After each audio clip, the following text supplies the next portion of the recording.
मनुष्य, देवता, राक्षस तीनों भगवान शिव जी के सामने आकर हाथ जोड़कर खड़े हो गए। तीनों सम्मुख में।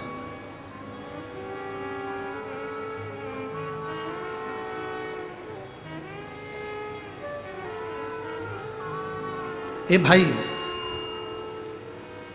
गाय चराने वाला गाय चराता है, गाय के शरीर में कुछ लग जाता है, कोई पत्ता लग गया, कोई पत्ती लग गई, कोई शरीर में कुछ लग गया, तो गाय को थोड़ी सी खुजाल चलने लगती है। जो ग्वाला होता है ना, गाय चराने वाला, वो गाय के शरीर पर हाथ फेरता है तो गाय को बड़ा अच्छा लगता है। आप लोगों ने कभी गाय के शरीर पर हाथ फेरा? जम के तो बोलो जरा, फेरा है ना? जब आप गाय के गले में हाथ फेरोगे तो गाय और आपके करीब में आए, और गले में हाथ फेरोगे तो गाय और करीब में आए। गौ माता के शरीर पर हाथ फेरोगे तो गाय और इठलाई, आपके पास में चिपक कर आए। ग्वाला कितनी गायों पर हाथ फेरेगा? फिर गाय क्या करती है कि उसके शरीर पर कोई हाथ नहीं फेरता तो गाय करेगी क्या? फिर कोई खंबा ढूंढती है, कोई पेड़ ढूंढती है, कोई दीवाल ढूंढती है। खंबा ढूंढा, दीवाल ढूंढी, पेड़ ढूंढा, किसी का ओटला ढूंढ लिया। फिर गाय क्या करती है? वहां जाकर अपने शरीर को घिसती है। आप लोगों ने देखा है ना? है? देखा है ना? पक्का? गाय फिर अपने शरीर को उस जगह पर घिसती है। अब गाय का नियम हो गया, गाय को मालूम है कि मेरे शरीर में अगर खुजाल चली है, मेरे शरीर में कुछ तकलीफ है, तो मैं उस पेड़ के पास जाऊंगी, मैं उस खंबे के पास जाऊंगी, मैं उस दीवाल के पास जाऊंगी, मैं उस खूंटे के पास जाऊंगी और अपने शरीर को घिस लूंगी, और घिसूंगी तो मेरे शरीर को आराम मिलेगा।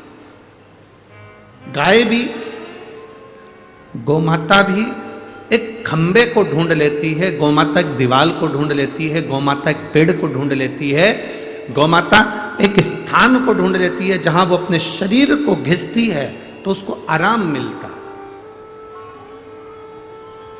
शिव महापुराण की कथा कहती है, भगवान शंकर का संवाद कहता है, शिव तत्व कहता है, भगवान शंकर की पवित्र शिव महापुराण की कथा वर्णन करती है। महाराज, जैसे गाय एक स्थान को ढूंढकर अपने शरीर को घिसती है तो उसको आराम मिलता है, उसी तरह ये मन जब पूरे वन में भटक रहा हो, संसार में भटक रहा हो, कुटुंब में भटक रहा हो, परिवार में भटक रहा हो, और इस मन को कहीं शीतलता नहीं मिलती, तब ये महादेव के चरणों में जाकर ये मन अपना घिसा जाता है, तब इस मन को भी शीतलता का अनुभव हो।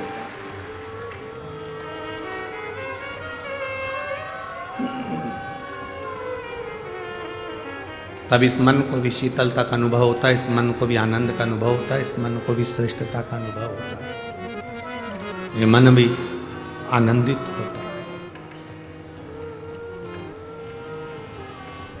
हमारा एक निवेदन है, पूरे जितने श्रोता भाई बहन यहाँ कथा सुन रहे हैं और जितने टीवी पर सुन रहे हैं, जितने मोबाइल पर सुन रहे हैं, उन सब से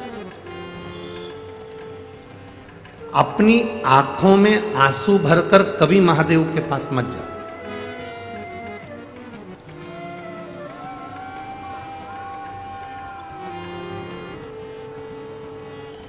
कितना भी दुख हो, कितनी भी तकलीफ हो, कितना भी कष्ट हो, आंख में आंसू नहीं आना चाहिए।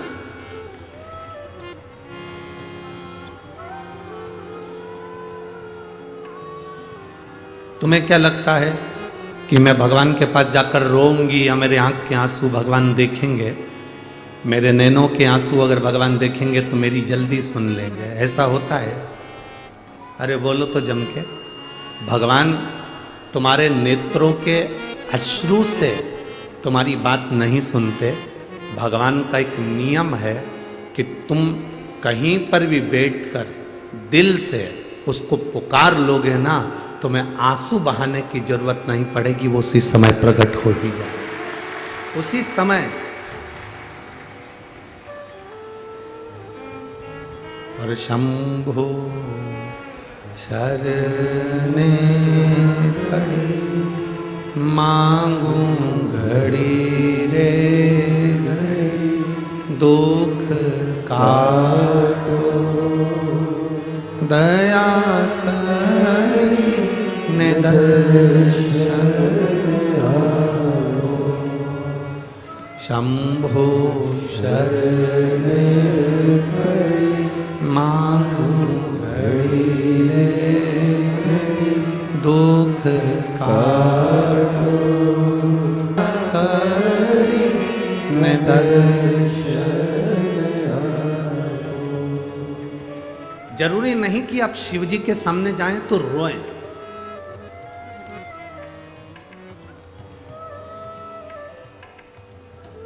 पर कई लोग हैं बाबा के सामने पहुंचते हैं, आंख में से आंसू झड़ने लगते हैं। कई बैठे हैं यहां, कई बैठे हैं टीवी के सामने, कई बैठे हैं मोबाइल के सम्मुख में कथा सुन रहे हैं। भगवान के सामने पहुंचे और उनकी आंख में आंसू आए।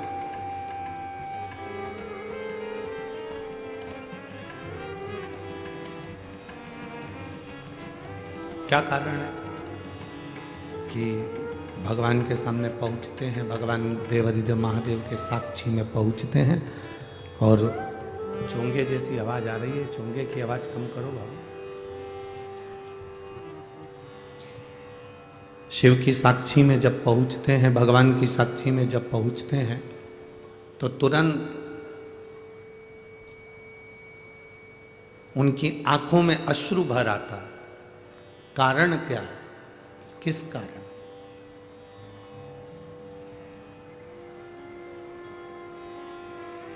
वो कारण है कौन सा? शिव महापुराण की कथा कहती है वो केवल एक कारण है। व्यक्ति भगवान पर इतना भरोसा कर लेता है, इतना भरोसा कर लेता है, इतना विश्वास दृढ़ कर लेता है कि जब उसके सामने पहुंचता है तो वो दिल से नहीं कह पाता, आंख से आंसू बहाकर मेरे महादेव से कह देता है। उसके नयन के अश्रु बह रहे होते हैं, आंख से आंसू निकल रहे होते हैं। वो नहीं चाहता कि मैं रोऊं, वो नहीं चाहता कि मेरी आंख से आंसू बहे, वो नहीं चाहता कि मेरी आंखों में अश्रु आए। पर महादेव को जैसे ही वो देखता है, महादेव के सामने जैसे ही वो पहुंचता है, उसकी आंख से आंसू बह जाते हैं, बहते हैं। ये केवल आपके साथ नहीं होता, जिसको आप दिल से चाहते हो ना, उसको देखते से ही आंख में आंसू भर आते हैं।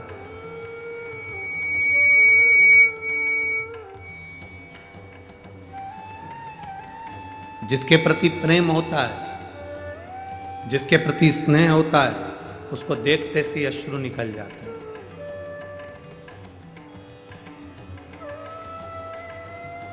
एक मिलन का बिंदु है।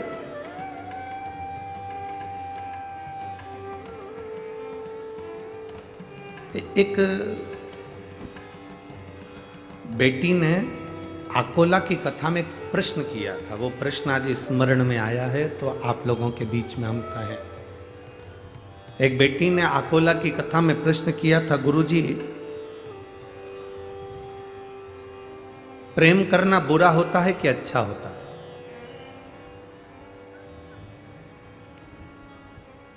अब बोलो रे 40 गांव वाले, तुम्हारे गांव का नाम ही 40 गांव है, एक जगह पे 40 का बल है?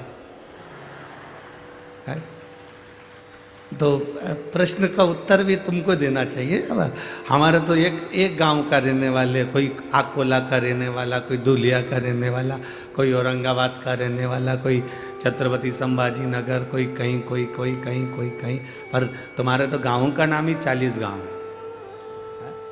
40 गांव एक जगह मिल गए, मतलब 40 तरह के लोग 40 समाज के लोग, 40 विचार के लोग एक जगह पर एक जैसे रहते हैं, वो गांव है 40 गांव।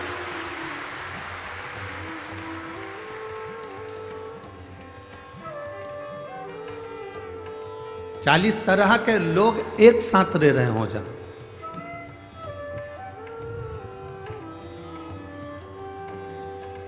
40 तरह के लोग एक जगह पर, 40 विचार के लोग एक जगह पर, 40 विचार मंच के लोग, 40 समाज के लोग एक जगह पर रहकर अपने दिल की बात एक जगह स्थिर कर कर रखते हैं, वो 40 गांव। तो उस आकोला की बच्ची ने प्रश्न किया, क्या प्रेम करना अच्छा होता है कि बुरा होता है?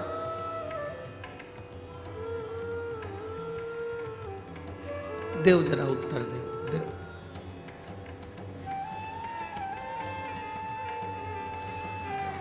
तुम बोलोगे तो है, नहीं तो मुंडी हिला दो, ऐसे ही ऐसे।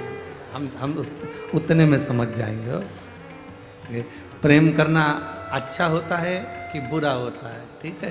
तो आप कहो जो आपकी मर्जी पड़े, आप अपने मन से रख लो, पर हमारी भाषा में तो हम इतना कहेंगे, प्रेम करना अच्छा होता है, पर 35 टुकड़े होकर अटैची में भरा जाए ऐसा बुरा होता है।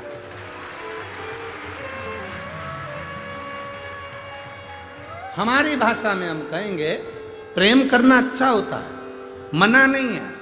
राधा कृष्ण का भी प्रेम है, राम लक्ष्मण का भी प्रेम है, एक बाप और बेटी का भी प्रेम है, एक बहन बहन का प्रेम है, एक स्नेह बहनों का भी होता है, भाई का भी होता है।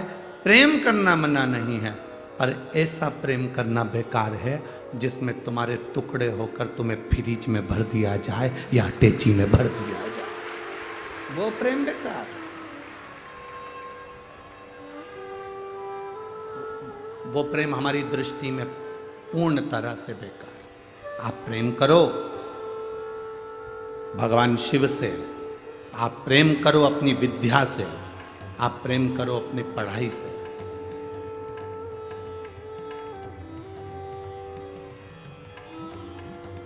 आप अपने कैरियर से प्रेम करिए, आप अपने लक्ष्य से प्रेम करिए, आप अपनी उमंगता और उत्साह से प्रेम करिए। जिंदगी में मुझे कितना भी दुख मिले और मैं भगवान के भरोसे पर चलूं, यह आत्मीय प्रेम है। आत्मीय हम मना नहीं करेंगे कि ये कई लोग बड़ी गुरुजी, कई लोग कहते हैं महाराज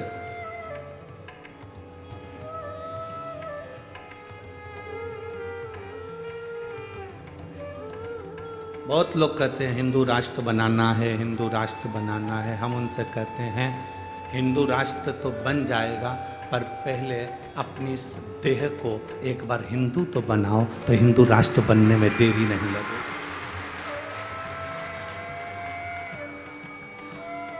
हिंदू राष्ट्र बनने में देरी नहीं लगेगी, पहले ये देह, ये शरीर हमारा हिंदू तो बने। आज घर में रहने वाले 4 भाई एक दूसरे को खाने दौड़ रहे हैं। आज परिवार में रहने वाले 5 लोग आपस में बोल चाल नहीं रहे हैं। सास अपने कमरे में पड़ी रहती है, बहू अपने कमरे में पड़ी रहती है, बेटी आती है और मिली जुली, झोला लिया, सामान भरा, वो चली। रिश्तेदार आए, उनका काम निकला, वो चले।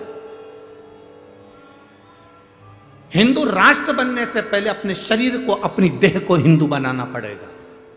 वो हिंदू बनाने का सबसे सुंदर तरीका है कि हमारा पूरा परिवार हफ्ते में कम से कम एक बार साथ बैठकर भोजन करे और एक बैठकर भजन करे। हम चले हैं कि हिंदू राष्ट्र बनाना है, हिंदू राष्ट्र, पर पहले अपने शरीर को, अपनी देह को तो हम हिंदू बनाएं।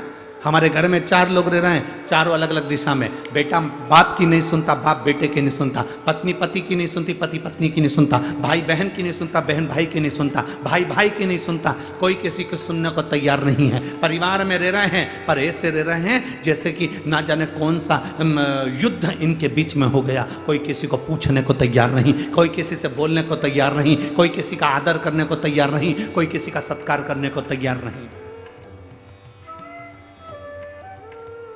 अपने परिवार में, अपने घर में एक दिन ऐसा बनाओ जिस दिन मेरा पूरा घर का बच्चा एक साथ बैठे और एक साथ बैठकर भोजन करे, अपने विचार सामने रखे, अपनी भावनाएं सामने रखे।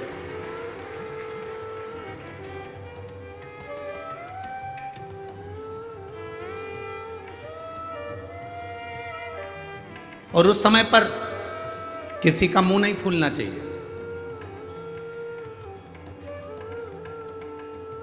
चार घर की जगदम्बा है, एक जगह पर बैठ कर भोजन कर लें, बहुत बड़ी बात है। एक आती है आटा उसन कर जाती है, दूसरी जगदम्बा आती है रोटी सेक कर जाती है, तीसरी आती है सब्जी कतर के जाती है, चौथी आती है सब्जी बघार जाती है। और मालूम पड़े कि वो पूरा भोजन ठंडा हो गया, जिसकी मर्जी पड़े पड़ाए खाओ। खुद के पति आए, सिर पे पल्लू लेके आई, गरम करा खिलाया, और मालूम पड़े कोई दूसरा आया, ऐसा कैसे ही पड़ा कि पड़ा भोजन दे दिया। इसमें हमारा प्रेम नहीं झलकता बाबा, इसको स्नेह नहीं कहते। मेरे भोलेनाथ जी ने ये सब चीजों बहुत दूर रखी, सब चीजें दूर।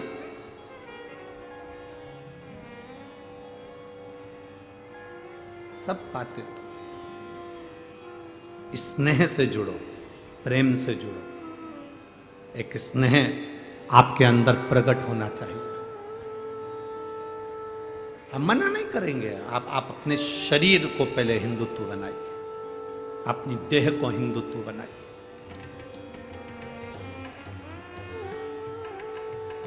अगर आज मालूम पड़े कि हम आपस में लड़ते रह जाएं, हम आपस में झगड़ते रह जाएं, तो आने वाले समय में फिर हम एकजुट रहकर नहीं रह सकते, एकजुट होकर नहीं रह सकते। आए मेरे महादेव ने के सामने, मेरे शंकर जी के सामने देवता भी आए, असुर भी आए, मनुष्य भी आए। तीनों ने हाथ जोड़कर कहा आपके पास में 100 करोड़ श्लोक हैं, रामचरितमानस की आपने रचना करी है, वो हमको दे दो। भगवान शंकर ने कहा क्या करोगे तुम लोग, हमें उन श्लोकों को पढ़ना है। 100 करोड़ श्लोक के भगवान शंकर ने बराबर के हिस्से कर दिए, 33 करोड़ श्लोक तीनों को बांट दिए। शिव जी के पास में 1 करोड़ श्लोक बचे।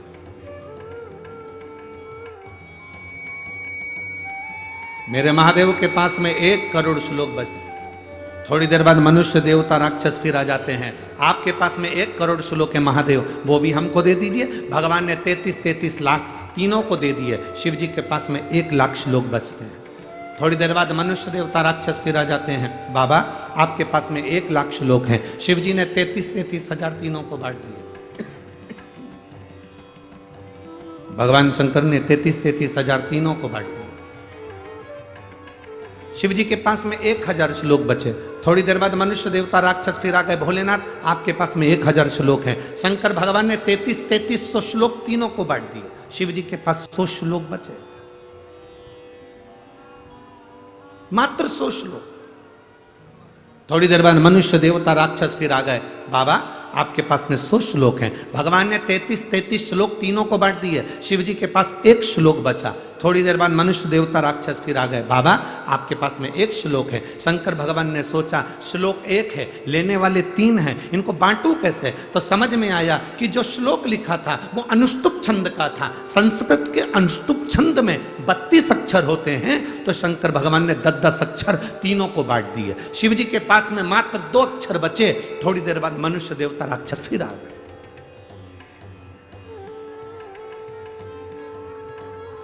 थोड़ी देर बाद मनुष्य देवता राक्षस फिर आए और आकर कहा बाबा आपके पास में 2 अक्षर हैं, वो हमको दे दीजिए। मेरे देवाधिदेव महादेव ने कहा, मनुष्य देवता राक्षसों से मैंने पूरी रामचरितमानस तुमको दे दी, पर ये 2 अक्षर मैं किसी को नहीं दे सकता, क्योंकि यही मेरी जिंदगी का सार है। आप मत दो, पर ये तो बता दो कि दुनिया को सब कुछ देकर तुमने वो 2 अक्षर कौन से अपने पास रखे। शंकर जी ने कहा, एक रा और दूसरा माँ, ये मैंने अपने पास, ये मेरे करीब में, मेरा अपना, मेरे अपने पास में, एक रा और दूसरा माँ। राम मेरे महादेव ने अपने पास में रखा, बाकी का सबको दे दिया। तुम्हें जो ले जाना है ले जाओ, तुम्हें जो लेकर जाना है जाओ।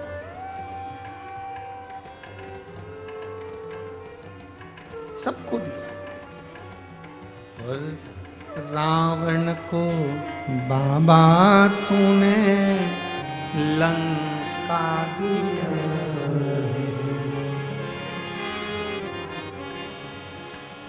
भस्मासुर को तूने कंगन दिया है। रावण को बाबा तूने लंका दिया है, भस्मासुर को तूने कंगन दिया है। उसी ने तेरा पीछा किया भोले बाबा, उसी ने तेरा पीछा किया भोले बाबा। मतवाले रखवाले बमा बम भोले शंकर, गले में नाग भयंकर, बमा बम भोले शंकर, गले में नाग भयंकर, बमा बम भोले शंकर, गले में नाग भयंकर, बमा बम भोले शंकर, गले में नाग भयंकर। विपदा हमारी हर लो त्रिपुरारी भोले बाबा, विपदा हमारी हर लो त्रिपुरारी भोले बाबा। ओ विपदा हमारी हर लो त्रिपुरारी भोले बाबा, विपदा हमारी हर लो त्रिपुरारी भोले बाबा। मत वाले रखवाले, मत वाले रखवाले, बमा बम भोले शंकर, गले में नाग भयंकर, बमा बम भोले शंकर, गले में नाग भयंकर। ओ बमा बम भोले शंकर, गले में नाग भयंकर, बमा बम भोले शंकर, गले में नाग भयंकर।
पे भोले तूने चंदा सजाया, माथे पे भोले तूने चंदा सजाया, ओ माथे पे भोले तूने चंदा सजाया, ओ माथे पे भोले तूने चंदा सजाया, कानों में भोले तूने कुंडल सजाया, कानों में भोले तूने कुंडल सजाया, कष्ट मिटाए तुमने भक्तों के रखवाले, कष्ट मिटाए तुमने भक्तों के रखवाले, मतवाले रखवाले, बमा बम भोले शंकर, जय हो। गले में नाग भयंकर, बमा बम भोले शंकर,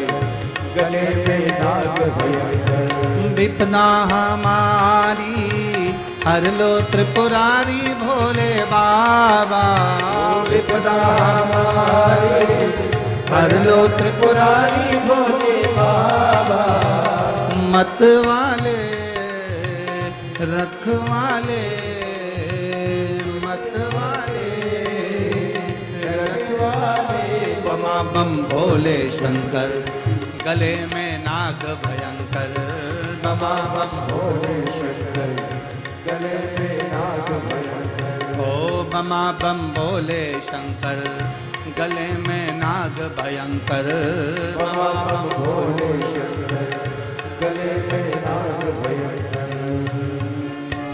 रावण को बाबा तूने लंका दिया है, रावण को बाबा तूने लंका दिया है, भस्मासुर को तूने कंकण दिया है, भस्मासुर को तूने कंकण दिया है, रावण को बाबा तूने लंका दिया है, रावण को बाबा तूने लंका दिया है, भस्मासुर को तूने कंकण दिया है, भस्मासुर को तूने कंकण दिया है, उसी ने तेरा पीछा किया भोले बाबा, उसी ने तेरा पीछा किया भोले बाबा, उसी ने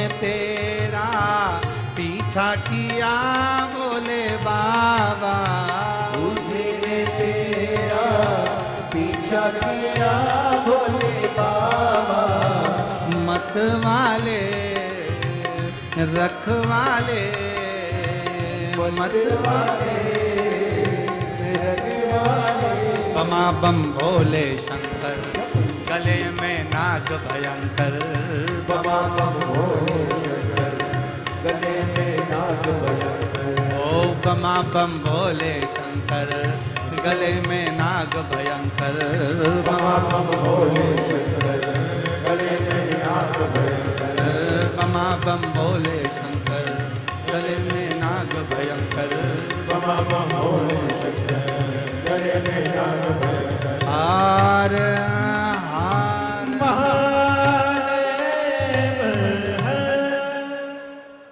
भगवान शिव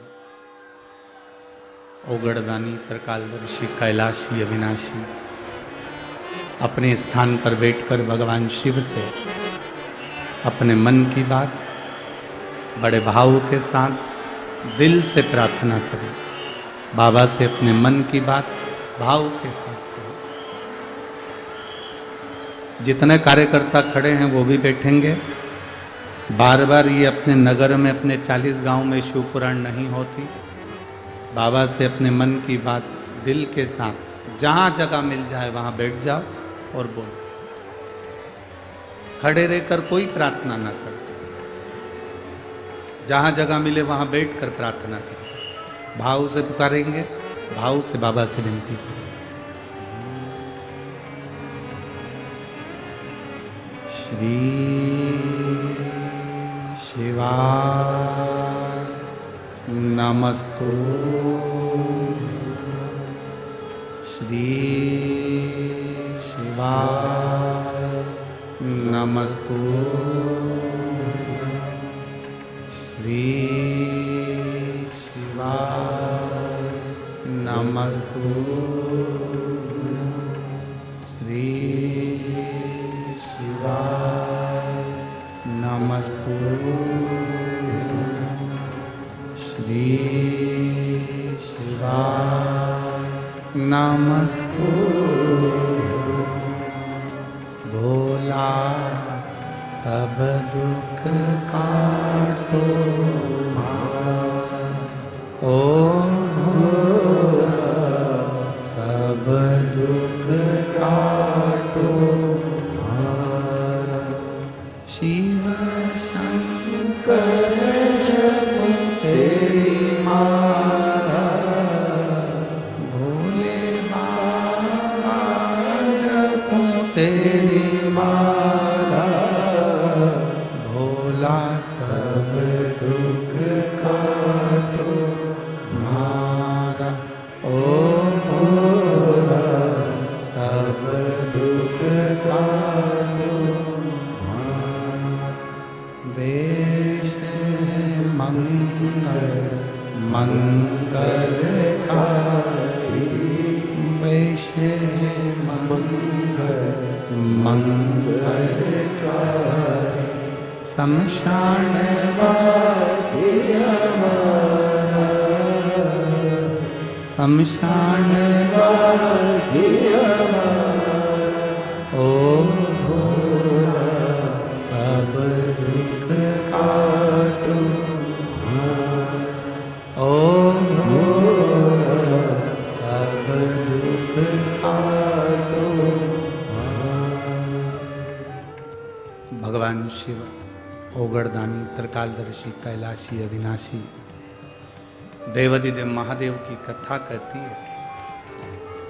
शिव अपने पास में कम रखकर दुनिया के लोगों को ज्यादा देते हैं। शंकर अपने पास जितना नहीं रखते जितना दुनिया के लोगों को वो दे देते हैं।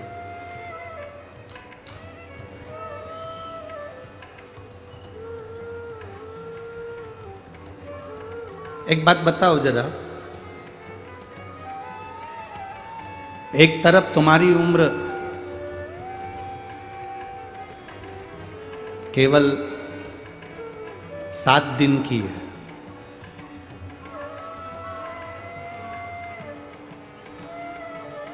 सात दिन बाद मरना है,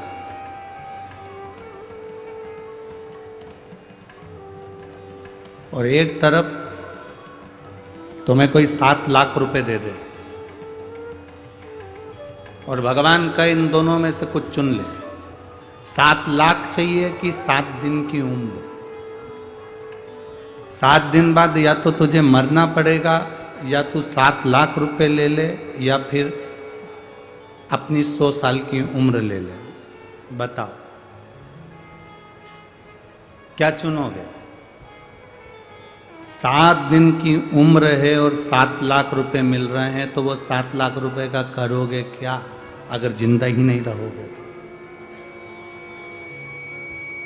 अगर जीवित ही नहीं रहे, ये शरीर ही नहीं रहा, तो फिर वो उम्र का क्या करोगे आप? उस उम्र से क्या मतलब? 7 लाख से क्या मतलब? क्या मांगोगे? बाबा 7 लाख आप रख लो, हमको सबसे पहला दीजिए निरोगी काया। अगर हमारी काया ठीक होगी ना तो हमें 7 लाख रुपए का भी प्रयोग करेंगे, बादाम लाएंगे खाएंगे, काजू लाएंगे खाएंगे, भोजन लाएंगे खाएंगे तो मतलब का, गाड़ी लाएंगे घूमेंगे तो मतलब का, पर वो 7 लाख का करें क्या जब उम्र ही नहीं? तो जब तक उम्र नहीं तो फिर वो पैसे का, वो धन का, वो दौलत का क्या करें? और ये प्रत्येक जितने मानव हैं ये सबके साथ ऐसा ही होता है। सवेरे 8 बजे से लेकर शाम के 8 बजे तक, रात्रि के 9 बजे तक दुकान पर बैठा बैठा बैठा बैठा बैठा कमाया कमाया कमाया कमाया कमाया, कमर में डिस्क की प्रॉब्लम हो गई, शुगर बीपी, क्योंकि समय पर भोजन नहीं करता तो शुगर बीपी का भी थोड़ा सा तकलीफ हो गया और आँखों की ज्योति भी बेकार हो गई, श्रवण शक्ति बेकार हो गई, मानसिक थोड़ा सा याददाश्त कमजोर पड़ गई, शरीर ढलता गया ढलता गया ढलता गया ढलता गया। अब तुमने कमाया तो बहुत, ढेर सारा कमाया, अब कमाया इतना सारा और मालूम पड़े शरीर ढलता गया ढलता गया ढलता गया। इकट्ठा कर कर बैंक में रखा था 25-30 लाख रुपए, जिंदगी भर कमाते कमाते आखिरी में शरीर में रोग हो गया और रोग होने के बाद दिखाने के लिए नासिक में गए या छत्रपति संभाजी नगर दिखाने के लिए शरीर को गए और डॉक्टर ने कहा 5 लाख रुपए की जांच होगी। 3 लाख रुपए की जांच होगी, 4 लाख रुपए की जांच होगी, जांच करी। कमाया था 25 लाख, जोड़ के रखे थे और मालूम पड़े वो सारे के सारे धीरे धीरे धीरे धीरे शरीर की बीमारी में लगते चले गए। तो फिर जोड़ने का फायदा क्या हुआ?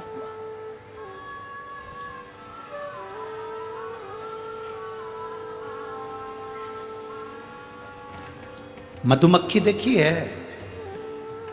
अरे बोलो तो जम के, क्या करती है? फूलों का रस लेती है, शहद बना देती है, सोचती है बाद में खाऊंगी, बस शहद पक जाए बाद में खाऊंगी, शहद पक जाए बाद में खाऊंगी, मेरा अपना है, मेरे लिए, मेरे बच्चों के लिए, मेरा है।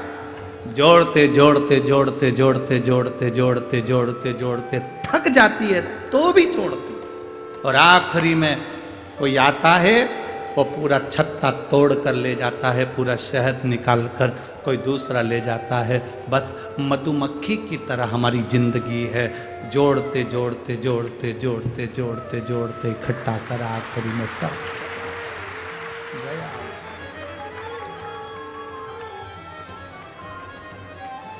शंकर जी की कथा क्या कहती है, बाबा भोलेनाथ जी का चरित्र क्या कहता है, शिव महापुराण की कथा क्या कहती है, भगवान शंकर का चरित्र क्या कहता है कि प्रतिदिन ऐसे जियो, रोज की जिंदगी तुम्हारी ऐसी जियो, प्रतिदिन की जिंदगी तुम्हारी ऐसी जियो कि कल आएगा कि नहीं आएगा पता नहीं है, आज ही फुल एंजॉय में जीना है, फुल एंजॉय। अलमारी में साड़ियां भरी पड़ी हुई है और घर में साड़ी ऐसी पहन रहे हो कि पूरे छीतड़ा छीतड़ा निकल रहा है। तुमसे अच्छी तो रोज पोछा लगाने झाड़ू लगाने जो आती है ना, ऐसी टिपटाप होकर आती।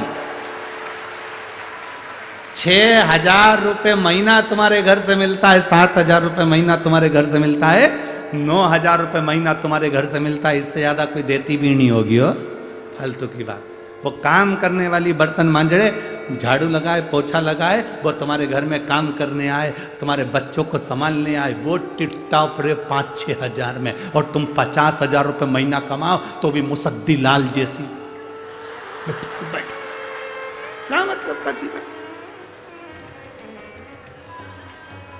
कई बार तो तुम अपनी नौकरानी से पूछ लेती है, क्यों री आज तो बड़ी टिपटाप दिख रही है।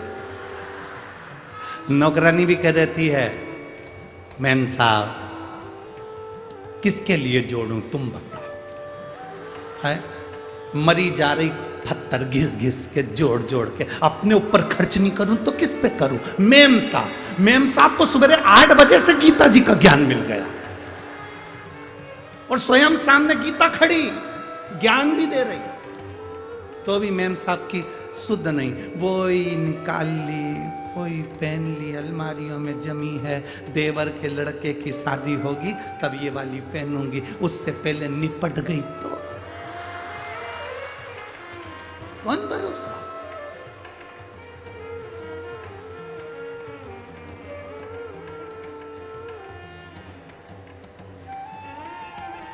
क्या भरोसा है जीवन का? साथ देती नहीं ये किसी, क्या भरोसा है इस जिंदगी क्या भरोसा। प्रथम सुख निरोगी काया। आप दुनिया के कितने बड़े करोड़पति हो, हमने पहले भी एक बार कथा में कहा था, जलगांव की कथा में कहा था, दुनिया का सबसे बड़ा सेठ, दुनिया का सबसे बड़ा पैसे वाला, दुनिया का सबसे अमीर व्यक्ति, दुनिया का सबसे करोड़पति व्यक्ति, दुनिया का सबसे अमीर व्यक्ति कौन है? तो हमने जलगांव की कथा में कहा था, दुनिया का सबसे बड़ा सेठ वो है जिसके सोने वाले कमरे में, जिसके बेडरूम में कोई दवाई नहीं है, वो दुनिया का सबसे बड़ा सेठ है।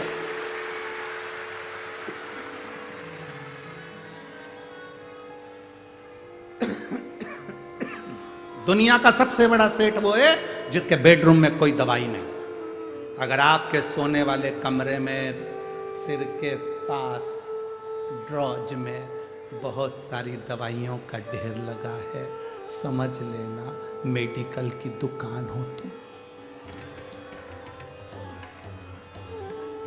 कोई कुछ नहीं कर रहे तुम, सिर के पास में बहुत सारी दवाइयाँ, नींद की 2-3 गोली लेना पड़ती है, थायराइड की गोली लेना पड़ती, बीपी की गोली लेना पड़ती, शुगर का इंसुलिन लेना पड़ता। और काय के लिए? हमें तो लगता है तुम केवल तिजोरी में जो धन रखा है उसकी चौकीदारी कर कर के मर जाओगे और उसका भोग नहीं कर पाओगे। उसका भोग नहीं कर सकते। अपने धन का, अपने पद का, अपनी कुर्सी का सदुपयोग करो, जैसे ये सांसद जी ने अपनी कुर्सी का सदुपयोग करा और आज ये शिव महापुराण की कथा करवाई।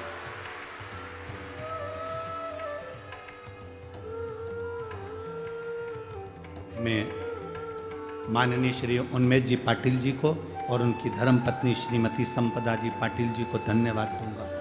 बहुत बहुत साधुवाद है। आपने अपने क्षेत्र में कितना भी रोड बनवाया हो, कोई भी काम करा हो, पर उससे बड़ा काम आपने ये कर दिया कि क्षेत्रवासियों के कल्याण हेतु उनका दिल था। कोई तो जा नहीं पाते थे सीहोर तक, कोई जा नहीं पाते थे जलगांव तक कथा सुनने, उनके लिए तुम गंगा जी को खींचकर 40 गांव तक लिया।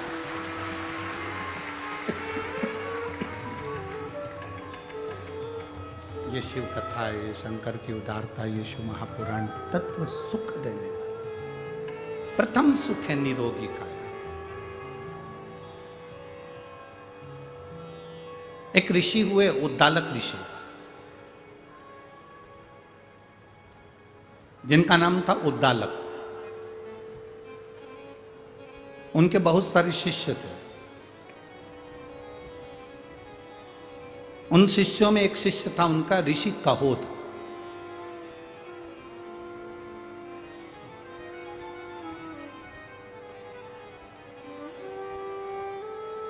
ऋषि कहोद, उद्दालक ऋषि की एक बेटी थी जिसका नाम था सुजाता।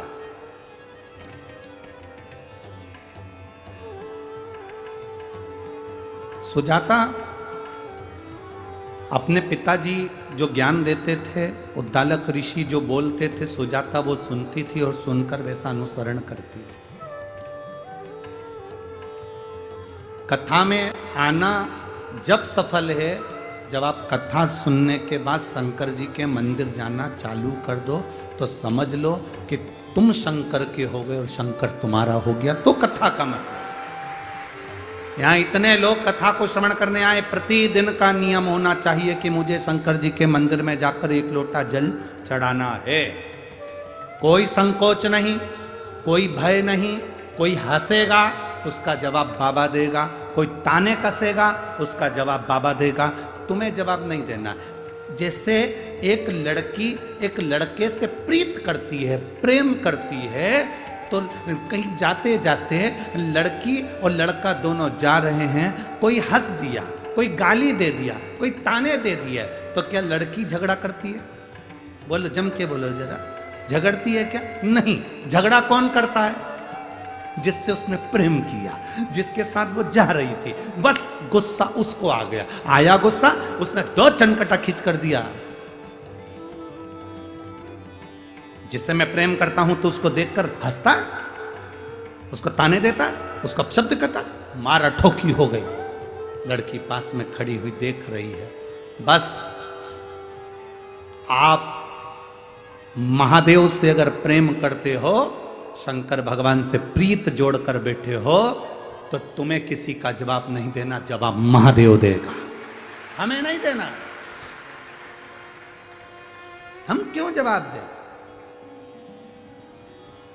अरे तेरा ही दिया मैंने खाया पिया तेरा शुक्रिया तेरा शुक्रिया मुझे भोले बाबा बहुत दे दिया तेरा शुक्रिया तेरा शुक्रिया। उद्दालक ऋषि की एक बेटी थी जिसका नाम था सुजाता। सुजाता शिव की भक्त थी, शंकर की उपासक। पिताजी कहते थे कि भगवान शिव को जल चढ़ाने पर शंकर प्रसन्न होते हैं और हमारे जीवन की रक्षा करते हैं। उद्दालक ऋषि ने अपने शिष्यों को समझाया था कि दुनिया में निरोगी रखने के लिए काया शरीर अगर निरोगी रखना है तो महादेव के चरणों की प्रीत करना पड़ेगी, शंकर भगवान पर जल चढ़ाना पड़ेगा। ये उद्दालक ऋषि अपने शिष्यों को ज्ञान दे रहे थे और सुजाता ने सुन लिया। सुजाता सुनी। जब सुजाता ने ये सुना कि महादेव का भजन निरोगता देता है, रोग से मुक्त कर देता है, निरोगता,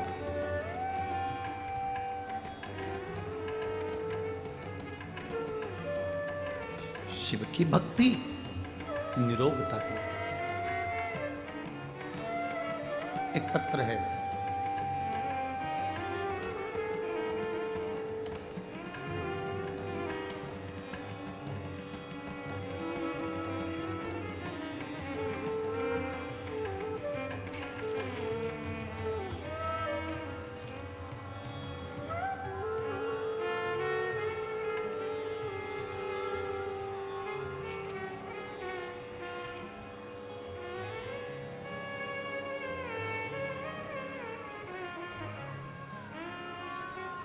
मेरा नाम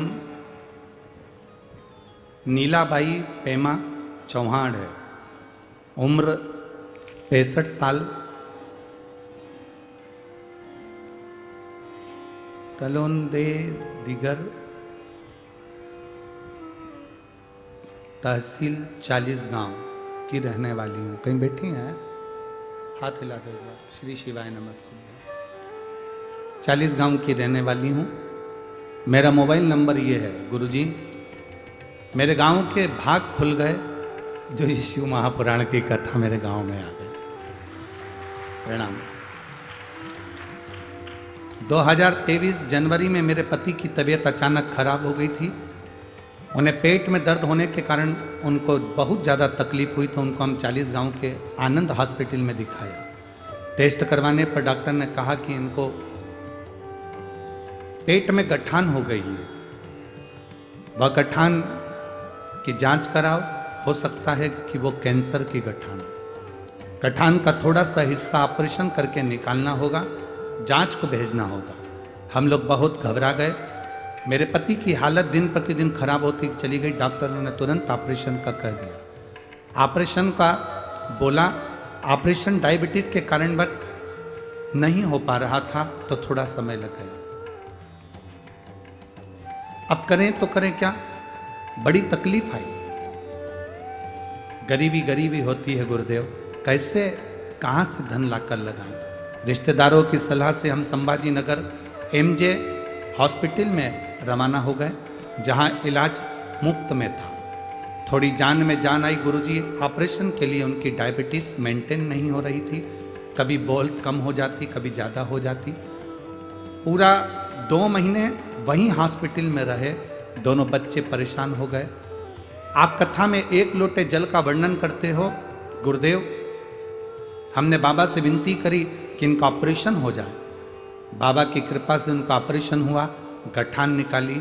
वो गठान में से जांच के लिए गई तो मालूम पड़ा, मुंबई से जब रिपोर्ट आई तो इनको कैंसर आया। जब कैंसर आया 8 दिन रिपोर्ट को आने में लग गए और मालूम पड़ा तो कैंसर था। बड़े घबरा गए, तकलीफ चालू हो गई। मेरे बेटे ने, डॉक्टर ने कहा कि बेटों को बुला लो। हमने बेटों को बुला लिया और डॉक्टर ने बताया कि इसमें कैंसर है। हम लोग घबरा गए। डॉक्टर से इलाज का कहा तो डॉक्टर कहते हैं कैंसर भी ऐसा है कि कोई संभल नहीं सकता। बड़ी तकलीफ में आ गए। तब किसी हॉस्पिटल में बैठी हुई एक महिला ने कहा कि तुमने कभी पशुपति व्रत करा है? आप पशुपति व्रत चालू करो। हमने पशुपति व्रत करना चालू करा। उनको घर पर लेकर आ गए। सोमवार के दिन जाते, बाबा का पूजन करते, जल लाते, उनको पिलाते, बेलपत्र का सेवन कराते। गुरुदेव, बाबा की कृपा ऐसी हुई। डॉक्टर ने कहा था कि इनका अब कोई इलाज नहीं क्योंकि कैंसर ऐसा फैल चुका है। तब हमने वो बेलपत्री और जल का प्रयोग करा, पशुपति व्रत करा। मैं बाबा को आज प्रणाम करने के लिए आई हूँ। जब दूसरी बार जांच कराने के लिए वापिस में छत्रपति संभाजी नगर गई और जब जांच प्रारंभ हुई तो उस जांच में मालूम पड़ा कि मेरे पति का कैंसर धीरे धीरे ठीक हो गया। मैं बाबा को यहाँ नमन करने के लिए आई। अब ठीक है बाबू? दोनों हाथ हिला दो एक बार। श्री शिवाय नमस्तुभ्यं। शिव तत्व की प्राप्ति। शिव ओघड़ी है, शंकर ओघड़ी। और लुटा दिया भंडार वाले ने, कर दिया माला काशी वाले। आप बैठे जरूर हो, इस पंडाल में बैठकर कथा जरूर सुन रहे हो, पर इतना विश्वास मानकर चलना कि 5 दिन की कथा सुनने के बाद मेरा बाबा तुम्हारी झोली में क्या क्या देगा ये तुम बाद में बताओगे कि मेरे बाबा ने मुझे ये दिया। और प्रथम सुख निरोगी काया। लोग पूछते हैं शिव महापुराण की कथा में पंडाल में बैठकर हम कथा सुने तो क्या मिलता है?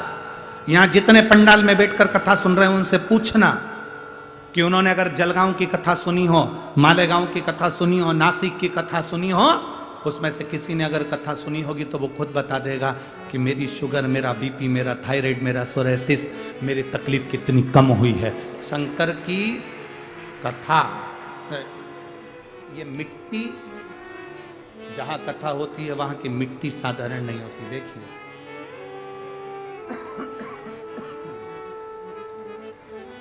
सो ममता अतुल सिंह चौहान, भड़गांव जिला जलगांव। कहीं बैठी हैं? कहीं बैठी हो तो हाथ हिलाओ। हाँ दिख गए, ठीक है। ऐसे हाथ हिला दो एक बार, ठीक है। सोममता अतुल सिंह चौहान, भड़गांव जिला जलगांव। मैं शिव महापुराण को नमन करती हूँ। पहली बार एक दिन की कथा मैंने मालेगांव में सुनी थी। पहले तो मैं टीवी पर कथा सुनती थी। गुरुदेव कथा में बताते हैं कि कथा स्थल की रज महत्वपूर्ण होती है। हमने पहले भी आप लोगों को कहा, जब यहाँ से जाते हो ये मिट्टी, जब आप आरती कर कर यहाँ से निकल कर जाओ, कर्पूर गौरम होने के बाद जब जाओ, पूरी कथा सुनो। बीच में जाने का भी मौका लगे तो प्रयास करो कि मैं बीच में नहीं जाऊं। 3 घंटे की कथा सुनकर रज को अपने शरीर पर लगाकर जब हम जाते हैं तो ना जाने कितने रोगों से हम दूर हो जाते हैं। क्योंकि हम नहीं कर रहे। आपके पास में अगर गीता प्रेस गोरखपुर की शिव महापुराण की कथा हो, गीता प्रेस गोरखपुर की अगर पुराण हो, तो उस पुराण को पढ़कर देखना। शिव महापुराण के विद्येश्वर संहिता में लिखा है, भोलेनाथ जी माता पार्वती जी से कहते हैं, तुमरुका जी चंचुला देवी से कहते हैं, सुनो वेद व्यास जी अपने भक्तों से कहते हैं, सुनो चंचुला, जहां शिव महापुराण की कथा होती है वो भूमि भूमि नहीं रहती। 12 ज्योतिर्लिंग, सारे तीर्थ और कैलाश पर्वत 5 दिन और 7 दिन वहां निवास करते हैं। गुरुदेव मेरी सासू मां पैर की अकड़ के कारण चल नहीं पाती थी, पलंग से उठ नहीं पाती थी। वो पलंग पर ही रहती थी, बिस्तर उनसे नहीं छूटा। सालों हो गए थे गुरुदेव। डॉक्टरों का इलाज कराते रहे, मालिश करते रहे, पर उससे भी कभी पाँव में उनको आराम नहीं मिला। वो पलंग पर ही अपना जीवन निकालती थी। मैं जब पहली बार जलगांव की कथा सुनने आई तो वहाँ से थोड़ी सी मिट्टी वहाँ से उठा कर ले गई और बाबा को प्रणाम कर कर लेकर में वो मिट्टी अपने घर पर पहुंची। मेरी सास मुझसे पूछी, तू कथा सुनी आई? मैंने कहा हाँ। क्या लेकर आई? मैंने कहा ये मिट्टी लेकर आई हूं।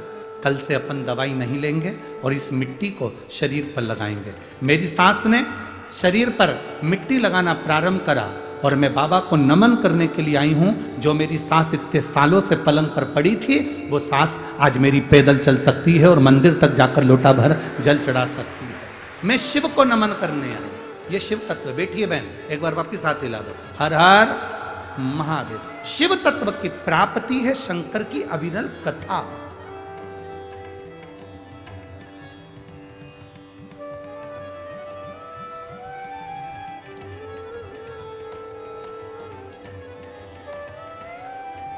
बाबा मैं तेरी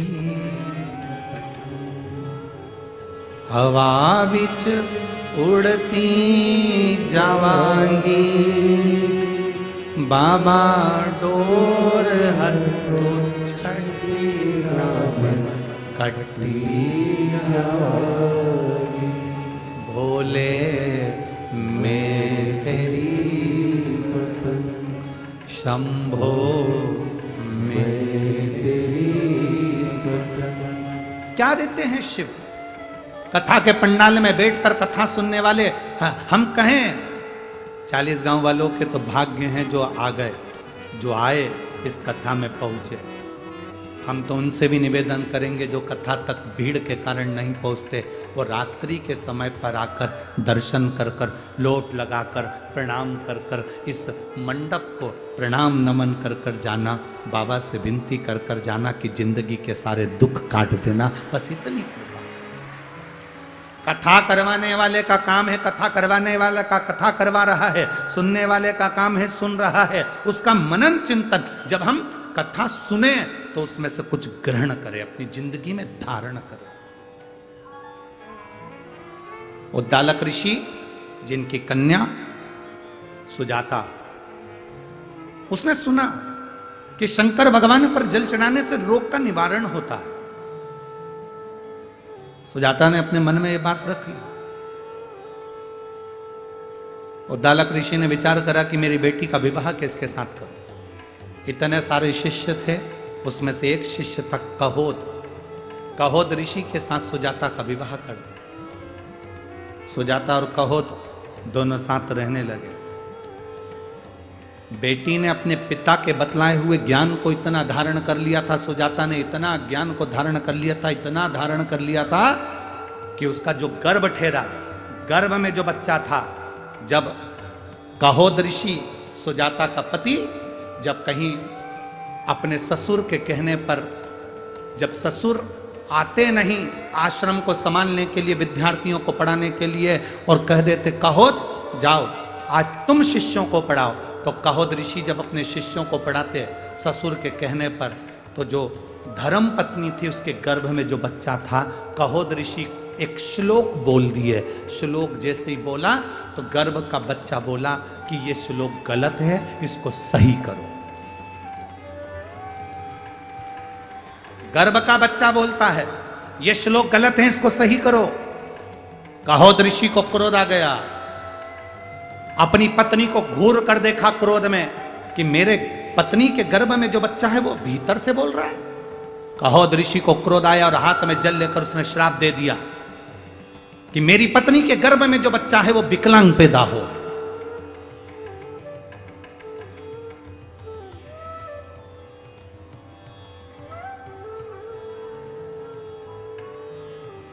मेरी पत्नी के गर्भ में जो बच्चा वो विकलांग हो। सुजाता की आंख से आंसू बहने लगा। सुजाता रो पड़ी। हाथ में जल का पात्र सुजाता के। आश्रम में जो शिव जी का मंदिर था वहां जल चढ़ा रही थी। नैनों से जल बह रहा था। बाबा दूसरे से क्या आस रखूं, मेरे पति ने मुझे श्राप दे दिया कि तेरे गर्भ में जो बच्चा है वो विकलांग पैदा हो।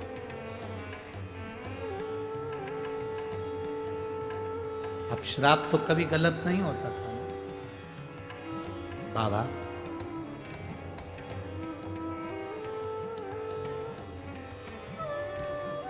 अब आपको संभालना है। जल चढ़ाती आचमन कर ली।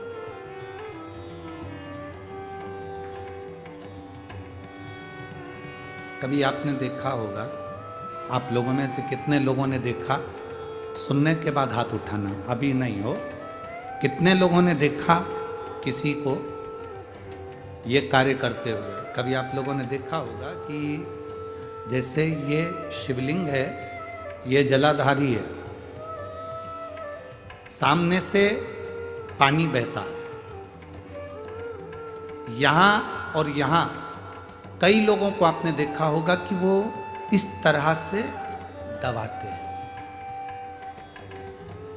जो शिवलिंग है, शिवलिंग जलाधारी, यहाँ से पानी बहता है, ये गोल, और यहाँ पानी अपन चढ़ाते हैं तो वो पानी बहकर इधर निकलता है। तो ये जो चरण जैसे बने, आप लोगों ने कई भक्तों को देखा होगा कि वो जल चढ़ाने के बाद वहाँ ऐसे ऐसे शिव जी के उन भाग को दबाते हैं। आप लोगों में से किसी ने देखा है कभी? शिव कृपा करें।